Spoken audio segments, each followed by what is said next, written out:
Hello, everyone. I am here on this wonderful, beautiful Friday with Anne Sagendorph. Am I saying that correctly? You are. Okay, Thank great. So far, I've got a good track record, but you never know. So welcome.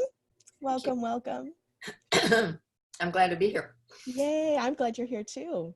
So I'm going to really quickly read Anne's bio and then we'll dive right in. So Anne helps conscious entrepreneurs find a clear, authentic message, create effective marketing that feels like a gift, help them make money their ally, and uncover their magnetism and personal style so that they can be visible and safe as they elevate their income, influence, and impact. She teaches that self-love is the foundational strategy of a wealth-producing, successful business. She is both a business coach and a color palette and style expert. And I love the fact that you blend the two, because I know some color experts out there who really work on the image, but I love that you blend the traditional business coaching and all of your work with metaphysics into that intersection between how you show up on the outside and what you're doing on the inside. I absolutely love that about you. Great. She's been coaching since 1980 and a metaphysical teacher for the last 45 years. She works mostly with women, but some men too. And usually they are creative and conscious, mostly entrepreneurs more than in any other certain profession. She helps people find the soul of their brand with a soul vision session to find the essence of themselves reflected to the world through color in a dress for your future session, so that they may, so that the way that they dress and the way that their website look is really, truly true to themselves. And she created the Permanent Prosperity course, which is now a prescription for prosperity within her regular business coaching. And she teaches people how to market from their natural style versus someone else's good idea of who they should be. Oh, I freaking love that. That is like what I'm all about, right? Who are you? What is your style? Nobody gets to tell you how to do it. It's got to come from inside. Oh, I love that. Thank you. I love that. So Anne, Yes. Tell me, you spent 45 years in the world of metaphysics. Uh-huh. What moved you into working with entrepreneurs to really show up in this way? Wow. Well, and you love this. So I started out as a Montessori teacher and trainer. And I remember that when toddlers would complete my program, the thing I would make them a little heart, put around their neck. Mm-hmm. And then I would whisper in their ear, you have everything inside you to make all your dreams come true. Aww. And I said that because I felt like they needed to hear that from at least one person. Right. And, the universe and God and whatever you believe in orchestrates your life in such a way that you take these steps and then you end up in business coaching. And I'll just say, briefly, I was a crystal healer. I've done so many things, and yet I was always guided. And by the way, last thing about Montessori, after I had my colors done years ago, I then did all over the United States a workshop for Montessorians called Create a Beautiful Space, which was about creating environments, et cetera, et cetera. So how did I get here? I guess God got us all that is wanted me here. Yes.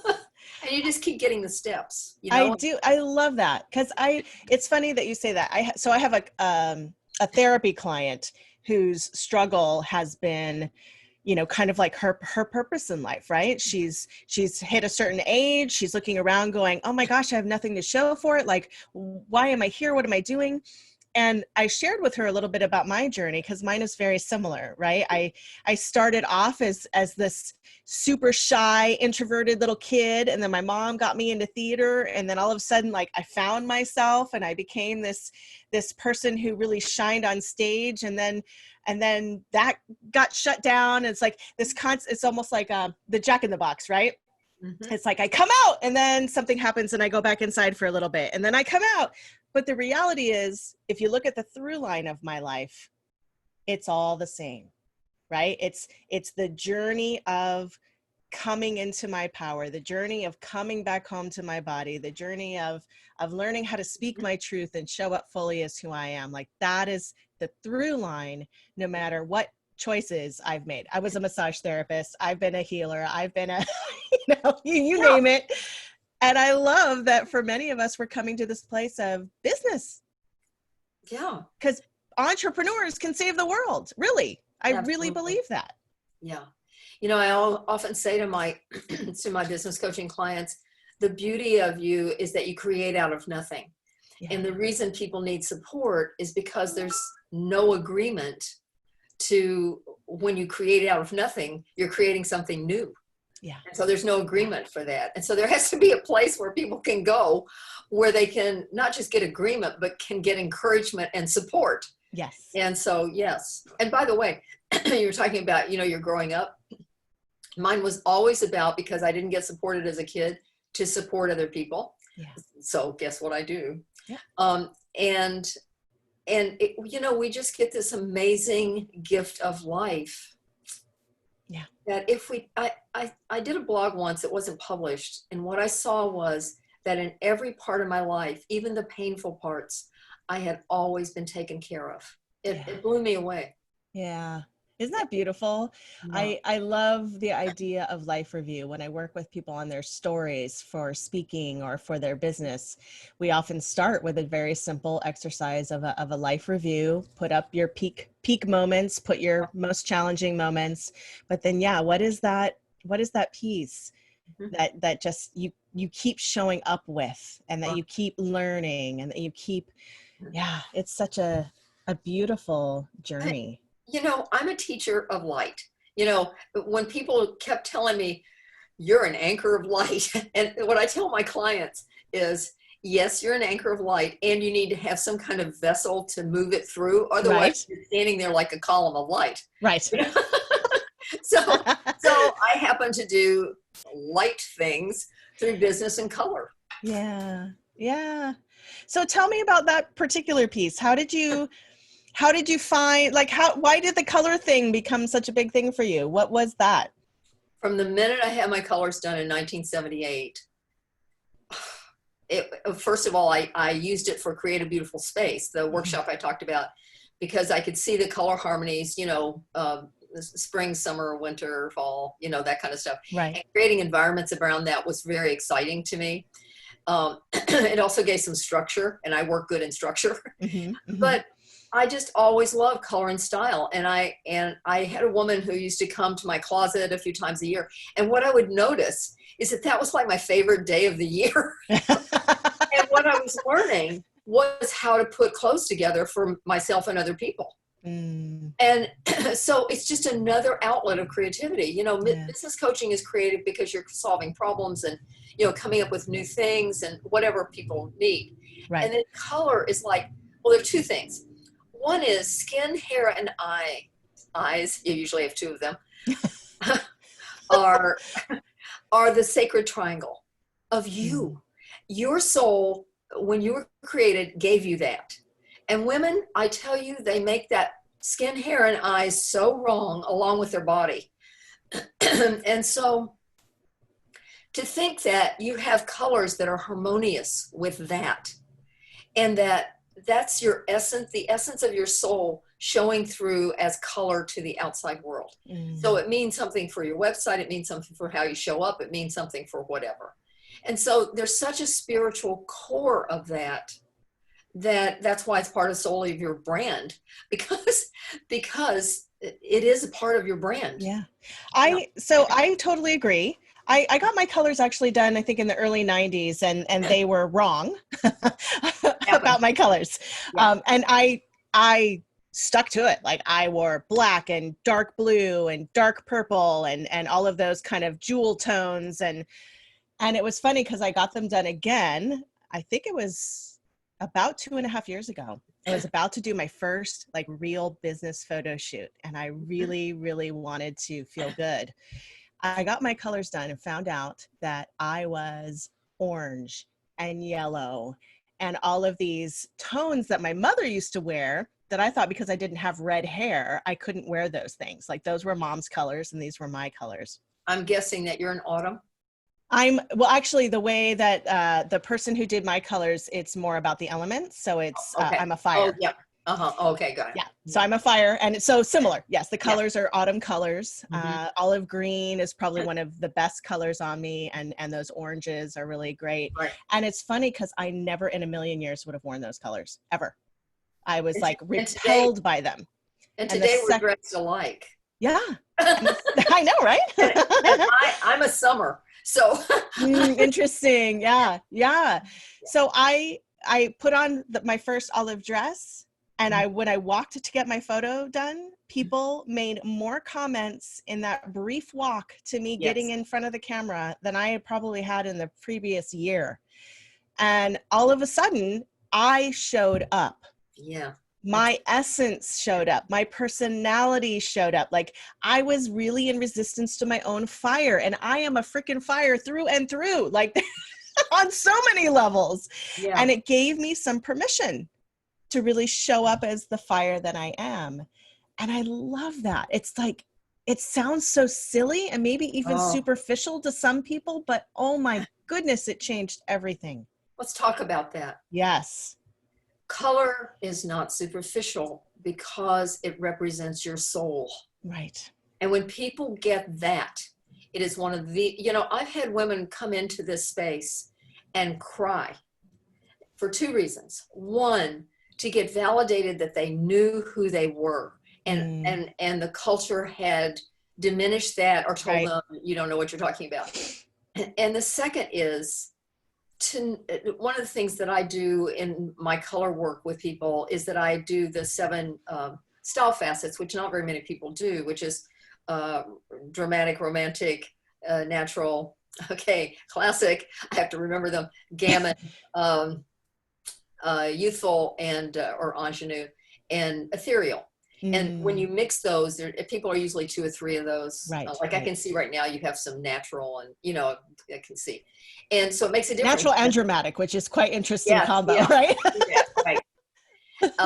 And when you put 2 or 3 of those together for a person, it's like part of them always knew, but all of a sudden they know who they are is not just but it's beautiful. Yeah. I think the other piece that really comes up for me, because we're, this conversation is about women and power and the things that disempower us and the things that make us feel powerful. Yes. And one of the things that is so core to the feminine is beauty. Yeah. I mean, it's core. If my space doesn't feel beautiful, if I can't, and it's not about like traditional standards of beauty. That's not what I'm talking about when I talk about beauty. It's more like what you're talking about. Does this flow for me today? Exactly. Do I feel good in this fabric, in this color, in this way that it wraps my body? It's so pivotal, and yet we have superficialized it as a society.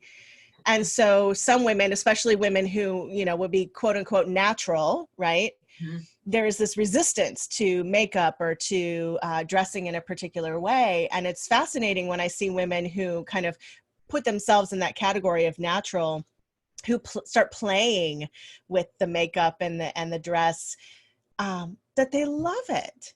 They may not want to walk that way 24/7, but they see the value of it when they really want to feel good and feel in their bodies. Well, let's talk about that for a second. Yeah.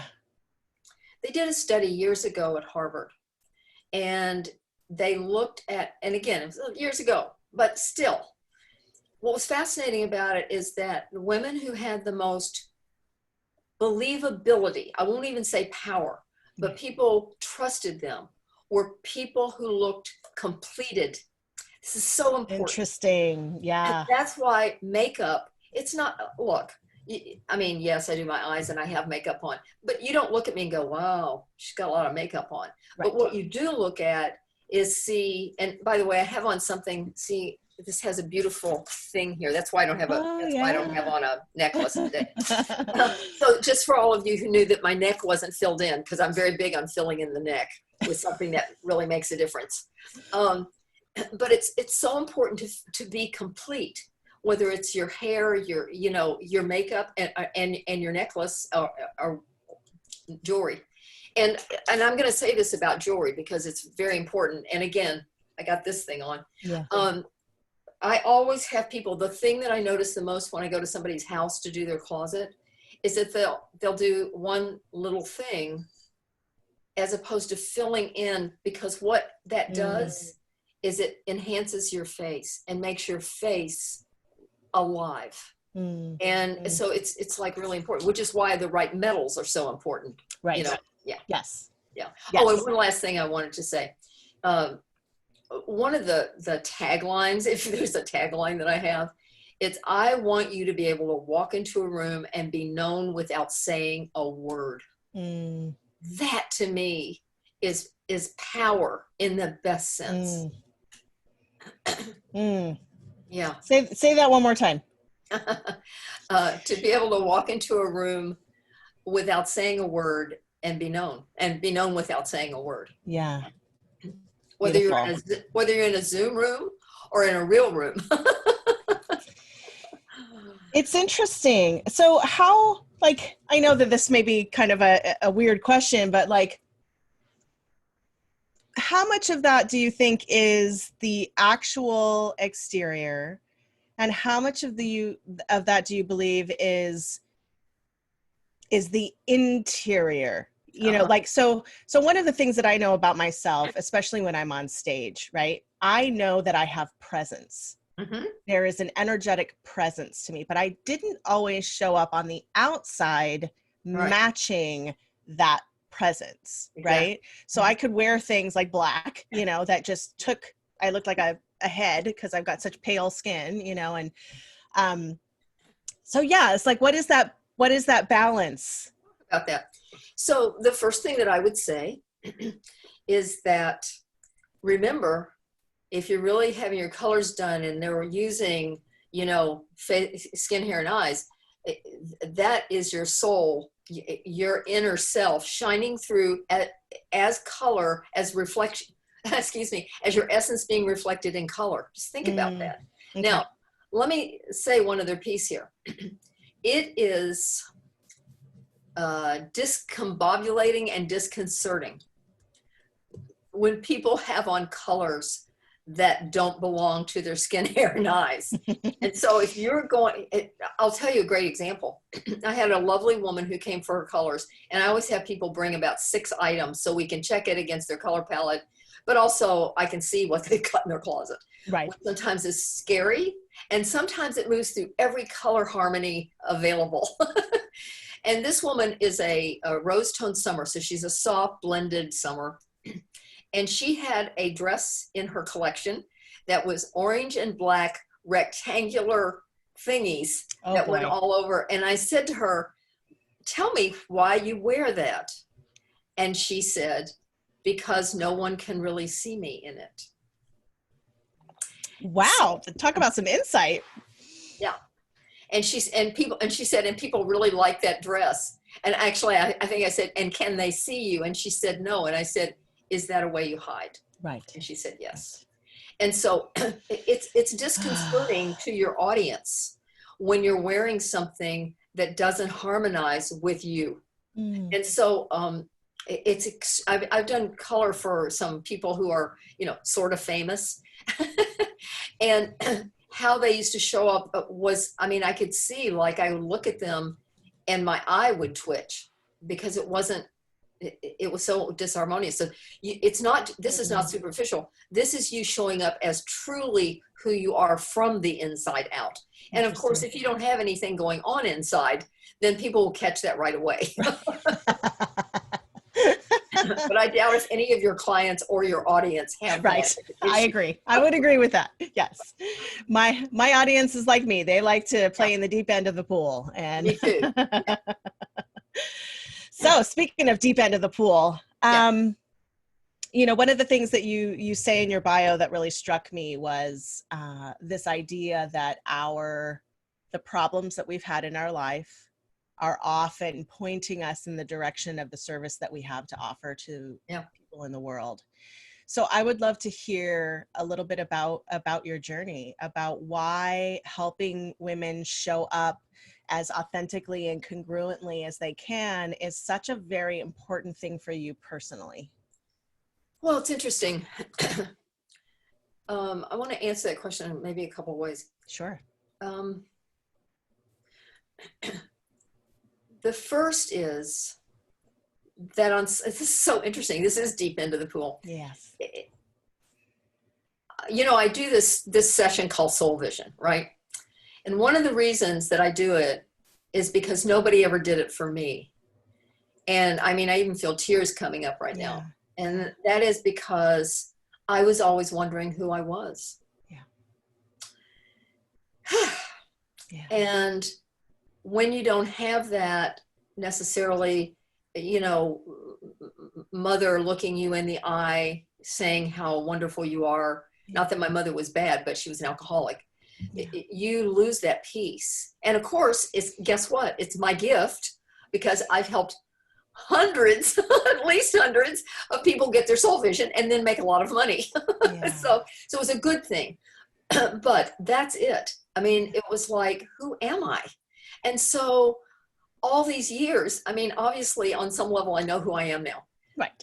But it's always been like, well, should I do it this way? Like, what are the words I should be saying? Which is why in my work, I help people with message and marketing and all that, and money and, you know, all that stuff, because message, when you're in the middle of it and it's you go crazy. It's hard to see. You know, it's hard to see. So that's part of it. And then the part about color is frankly just because I love color and creativity. And what I love is so what if I've been doing, you know, I've done improv for years, and right. I believe that I try to live my life from yes and. Yes. From yes, I'm accepting this, I see this, you know, whatever. And here's my unique flavor. Here's how I choose to do it. Here's the piece that I'm adding that's uniquely me.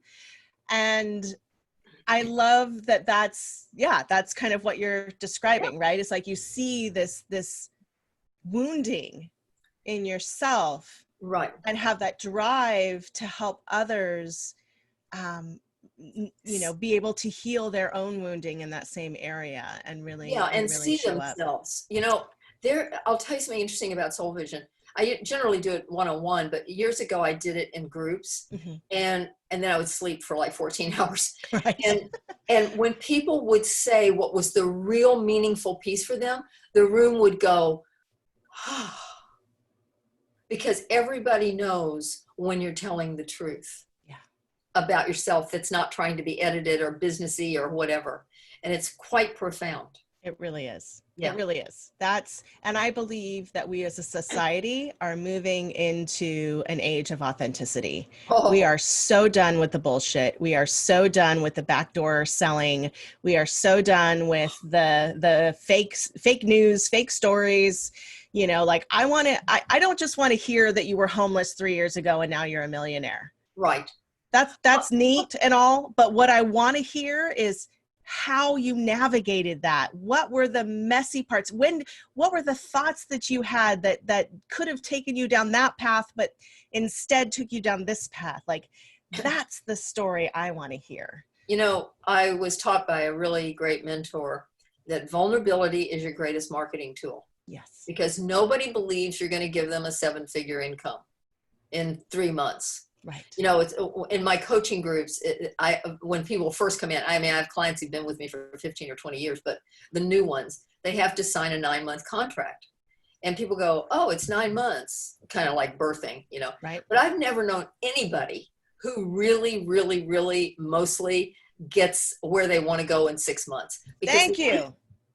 Seriously, no, thank you for saying that, because and in my last interview, we were talking a little bit about this, right? About how people want quick and easy because that's what our society has trained us to think that we want. And the reality is that change takes freaking time, and not just time, because actually I do believe that time can be shortened for some things, but what it takes is practice and repetition and embodied experiences with Yes. this thing that you are moving through. Oh my goodness. And It's the everything. process of you is not a straight line. Right. And people in business coaching are taking risks and doing things that challenge them they've never done before. Why on earth do we think that we will get there as a straight line? And that's why the piece about self-love, let me tell you,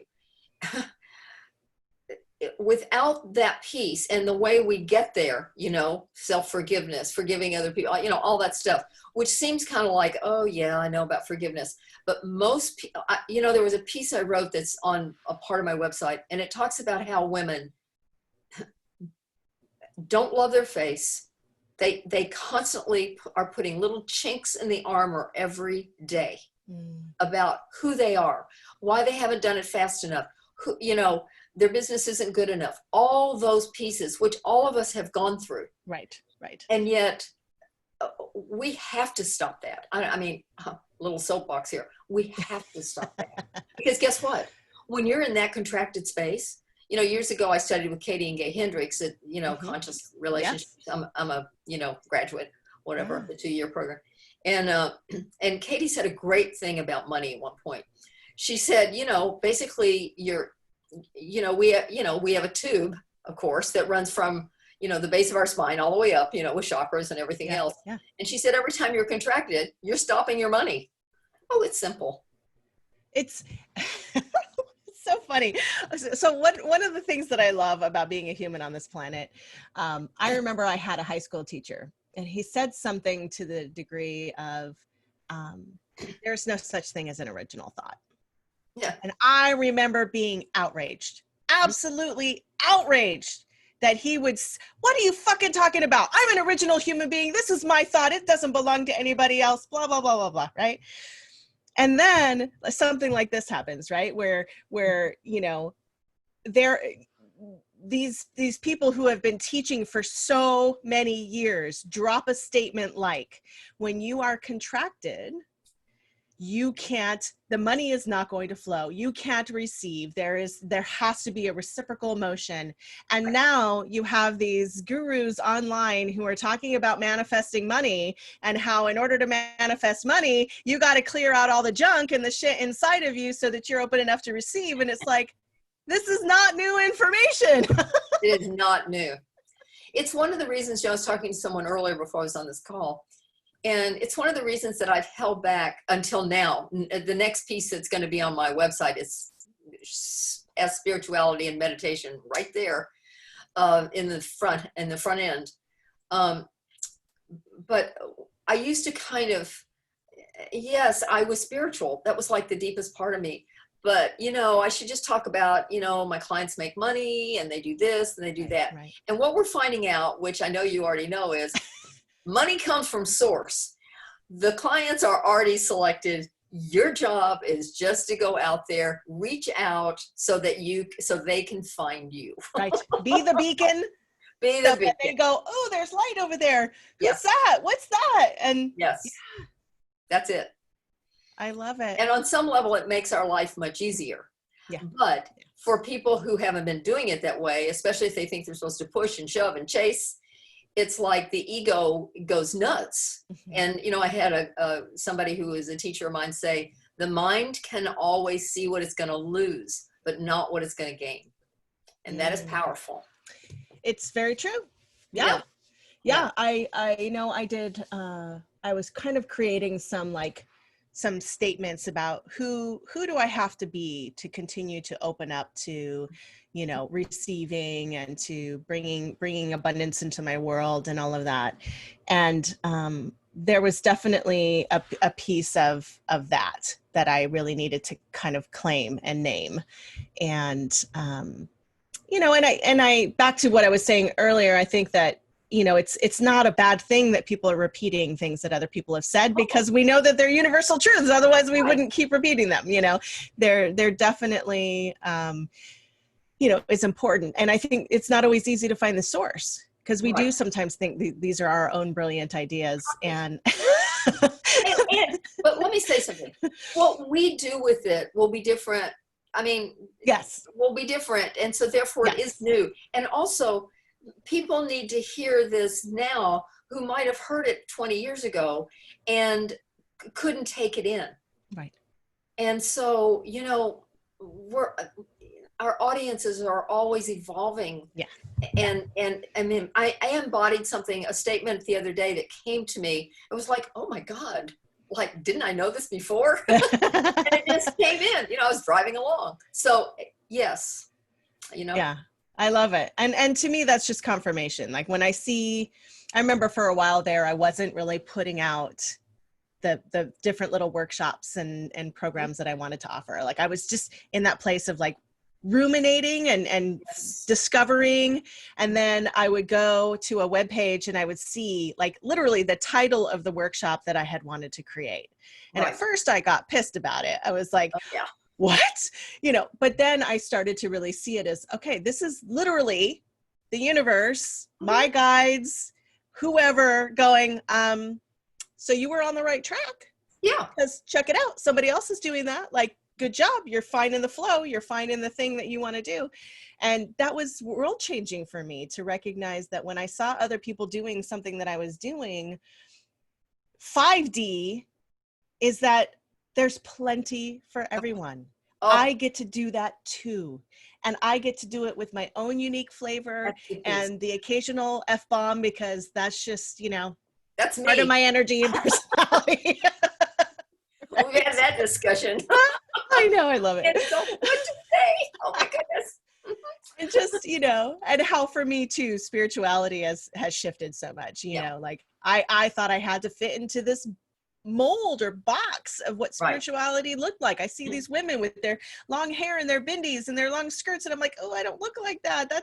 I must not be a very spiritual person, you know, or I'm not talking positivity all the time. Like I talk about real deep stuff and feelings and emotions. And then I found teachers who were like, that's spirituality. Like that is where we all need to be moving, is going back into moving energy through our emotions, through our bodies, so that we can receive.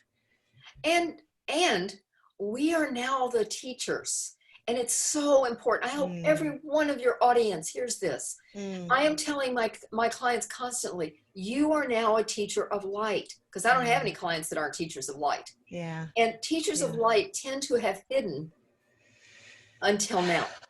Yeah. And we tended to give our power away to other teachers. We're now the teachers. And so that's huge. It's really huge. Yeah. That is huge. Like that just hit me in a really deep place. Because I do that. It's interesting. So what's coming up for me right now is this balance between, I want to give credit where credit is due, right? Sure. So if I learned something from a particular person, I want to name that person as the source of this information. Right. But what I know about myself is that there are times, and I've felt it, even when I was speaking one day, I remember I read this big old long Brene Brown quote, and one of my mentors was like, you just took your power away, sweetheart. You gave it to Brene Brown. Mm-hmm. Yeah. And I was like, oh, I did, didn't I? Like, I wanted to touch on that to reinforce it, but I gave my power away to the expert. Despite the fact that this is work I've been doing for, decades. And I'm really glad that you said that. Thank you for saying that. So let me just add this piece to it. Their teacher, everybody has their audience. And they're going to find them, especially if they're doing some marketing. They'll find them somewhere, okay? And I just forgot what I was going to say. I hate it when that happens. Let's go back. Hang on. What was I talking about? Oh, I know what it was. So one of the things that I've been saying to clients lately for business is, the real work right now, because there is a lot of loss. Remember how I said the mind can only see what it's going to lose, not what it's going to gain. Right, all of us who are doing 5D stuff, we know that this is good, even though it feels really awful sometimes. Yeah. And most of us are very lucky, But I was talking the other night about visualization, which I never talk about. And I said, I realize that I'm going to reintroduce visualization now in a different way, because in 3D, it was visualization to get what you wanted. And now visualization is to keep your resonance high because it feels good. If you're going to do an affirmation, which I don't really do that much, but if you're going to do it, it's not to get that thing. That was 3D. It's now just to make you feel awesome. Yes. So that you stay in the space of that. Yes. That's profound. And that's it's everything. Different context. And I feel like for women in particular, this is not only our lesson, but it's also our lesson to teach. Yeah. Right? Because it's our wounding. Yes. Is exactly that. We need to be so much more focused on being. Yes. Being includes feeling. And the more that we be and the more that we feel, the more that we heal the world. Yes, absolutely. You know, I have a teacher who says, every time you're in grief or you feel whatever your feelings as they're coming up, you're healing that for the planet. Right. And so, you know. Can you imagine if everybody thought that way, Anne? I mean, really, can you imagine the world if every single person thought, wow, in this moment, while I'm feeling this deep grief, I am healing grief for millions of people. And billions of people. When I see someone on the street, well, you don't see many people on the street these days, but right. When you see another human, you know, I bless them with prosperity and love, you know, just internally, because what that does is it blesses the whole world. Yeah. And, you know, that's what we need to do now. And, you know, another thing I just want to say is that, you know, we're going through a birthing process right now, and birth is messy. People forget that. We've had a great life here in America. It was messy in the 50s when all it was just a C-section and you were knocked out, and then here's this beautiful, perfect baby. Exactly. But even, you know, 3 months ago, it looked like everything was moving right along. And we're in this place of, we're partially through the birth. Right. And birth doesn't feel good. Yeah. It's messy. Lots of things come out. Yep. Before the baby. Yes. And so I say that because I want to give people also some hope. Yeah. Because if you'll ride the wave of the feelings and the fear and the whatever, then you'll birth the baby. Yeah. And the baby will be beautiful. Yeah. Oh, yeah. I love that. I love that image and that metaphor. It's so true. And yeah, it's interesting. There's, you know, I can see many ways of looking at that as well. You know, that sometimes, you know, for some people and in some situations, the birth is easier than for others, right? Yeah. Which is very similar to life in general. That when we get into judgment around that, like I know as a mother myself, you know, I had a lot of internal judgment because I was not able to birth either of my babies naturally. Mm-hmm.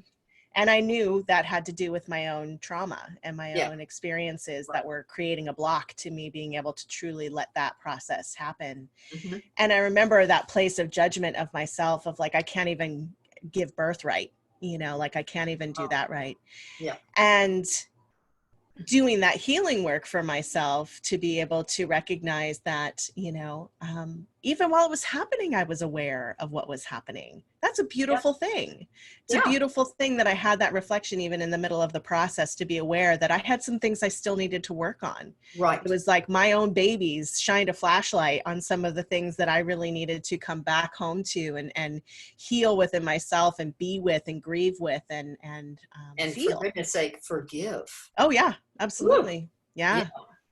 Beautiful. And once that happened, it's like, you know, it's just amazing. Yeah. You know, when we give ourselves that space and we break the myth that it's supposed to, not that it has to be hard. I want to highlight that.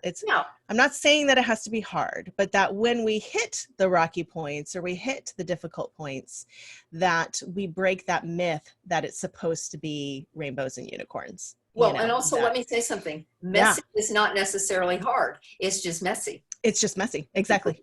Yep. Yep. For some people, it's an easy mess. And for others, it's a much more difficult mess. Something's going to come out. Yes. Yes. Yeah. Yeah. Yeah. Such richness. Thank you. Such richness. So you mentioned earlier, how did you put it?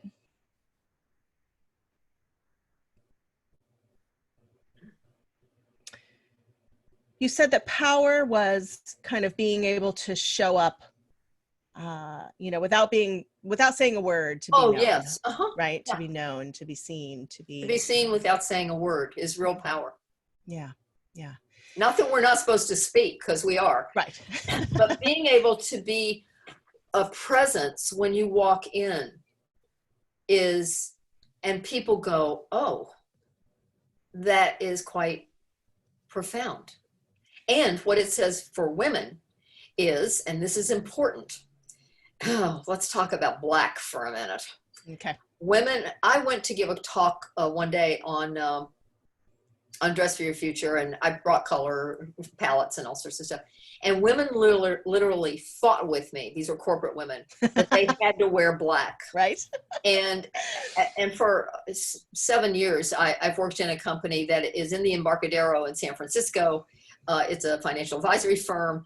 I never wear black because it's not in my palette. And I said to them, I don't have to wear black to be taken seriously. I mean, everybody has their own version of black. Some people it's navy, mine's dark purple, whatever. But what was important to me was to watch how women fought with me to say it was black that made men take them seriously. Wow. Can you imagine? Wow. Yes. I had a teacher who once said to a group of us, when everything was changing in corporate America and all of a sudden women were wearing ties to work. Remember that time? Yes. And he said, women are way more chauvinistic about this than men. It was like, yeah, we took that chauvinism right on, and now we've released it so incredibly. We're in such a different place. They really are. And I think it's such a rich opportunity. Like, I know for me, one of the things that came up for me in the professional world is I can't hide these babies. And I can't hide. Well, so I remember just being so hyper concerned that it crossed up here. And yet that actually accentuated them probably even more than having a V-neck, which is natural for me and my body and my style and all of that. And how, just how like having cleavage was somehow a threat or meant you were a floozy or meant that you couldn't be taken seriously or whatever. And it's just like, I see women, reclaiming, like, you don't get to fire me because I have cleavage. These babies are here no matter how I wrap them up.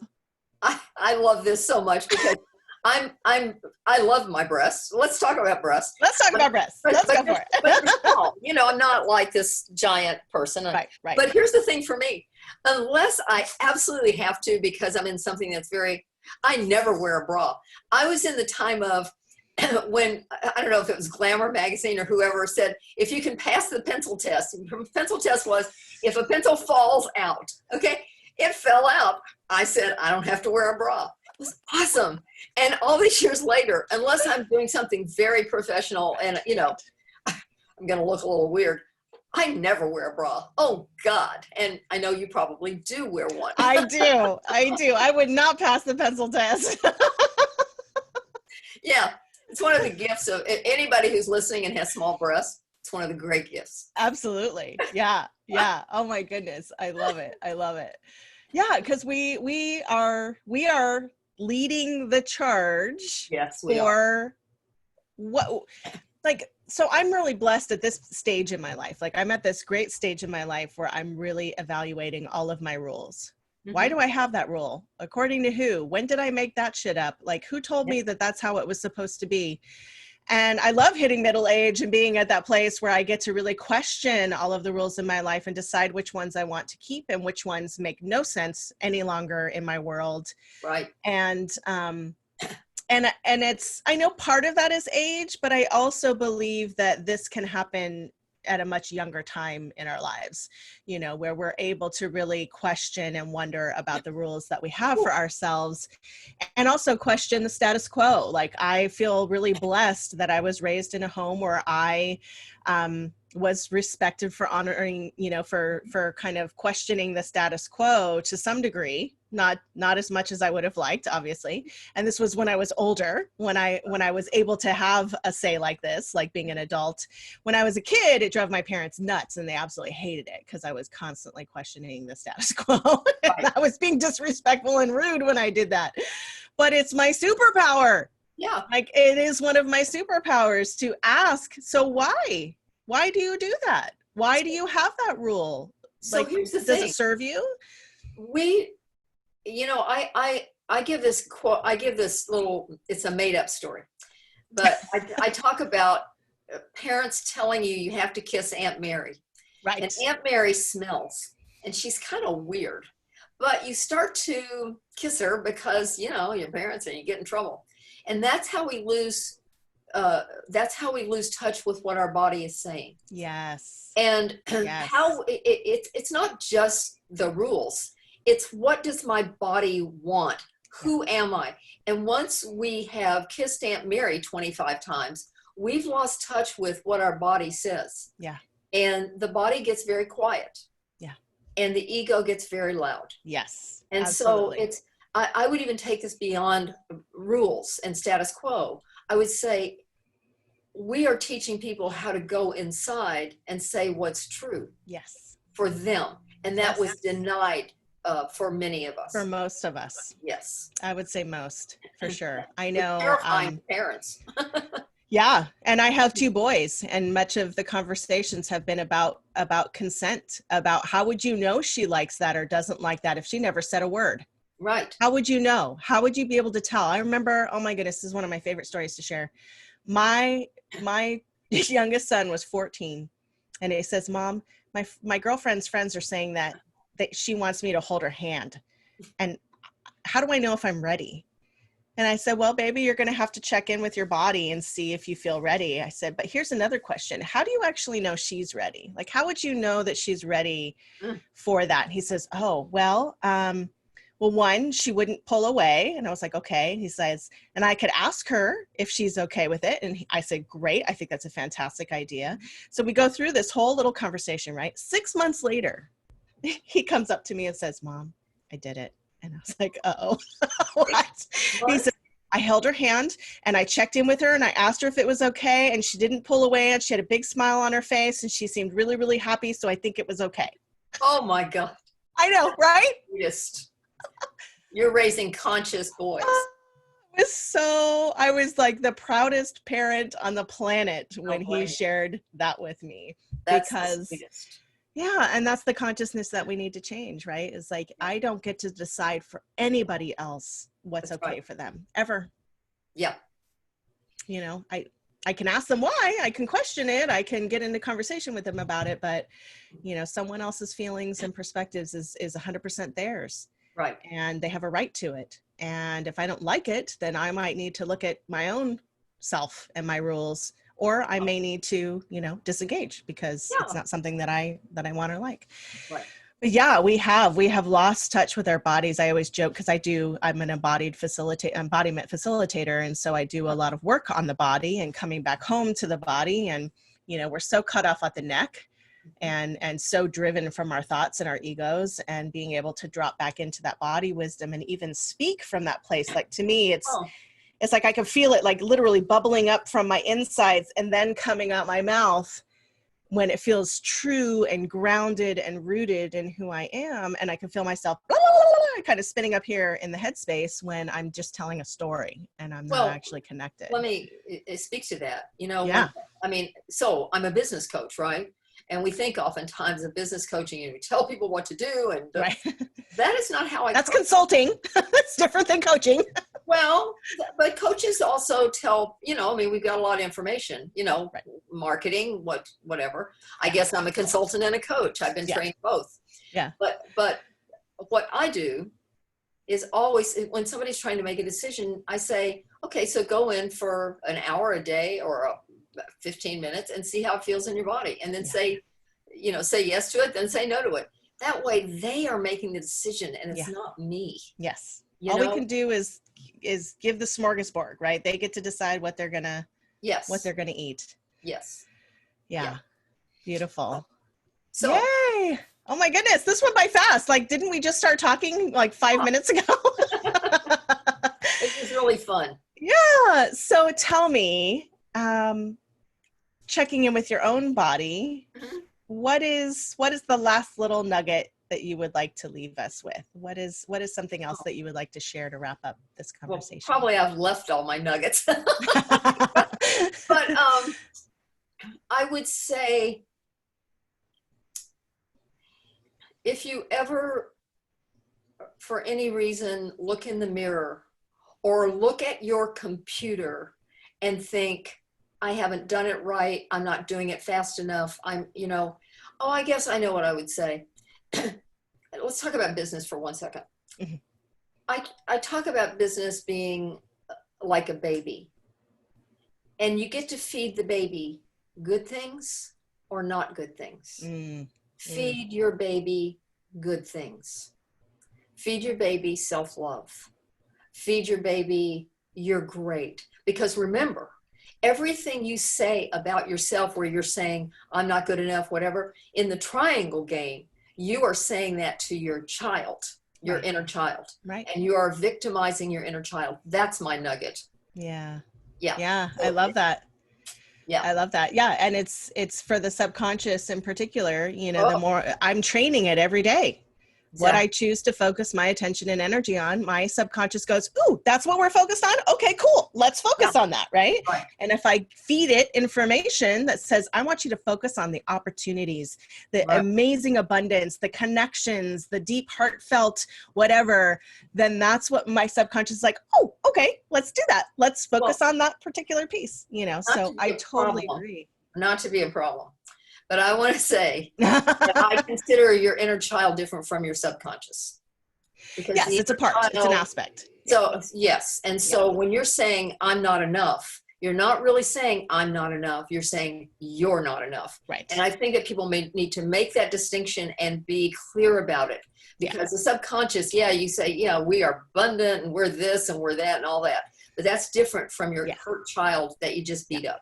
And I agree. I mean, as a therapist, part of my training is parts work, right? Like working with all of our parts and how do I speak to those parts that are trying to speak up and are giving me inaccurate information or just patterned responses. How do I talk to those parts, but also how do I elicit the parts that I really need in this current circumstance to feel like I am in alignment, that I'm in my powerful self, that I can speak my truth. Who are my resources I need to call in close to me? Absolutely. That are actually me, but I need to kind of, shore myself up with those parts. Yeah, absolutely. Yeah.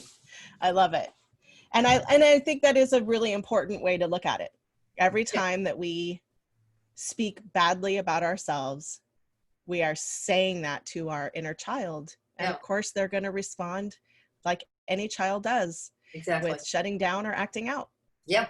That's. Yeah. I wanted ice cream so bad yesterday and there was no place to get it. My inner child was like, I need a hot fudge sundae. And it's not that easy right now to get one. It's not. We actually have an ice cream place that we discovered was open. So that's our favorite place to go. All right. Well, thank you so much. Thank you. It was lovely. I really appreciate it. Yeah, I feel really honored to be with you. Thank you so much. Thank you. Okay. Yay. Bye-bye.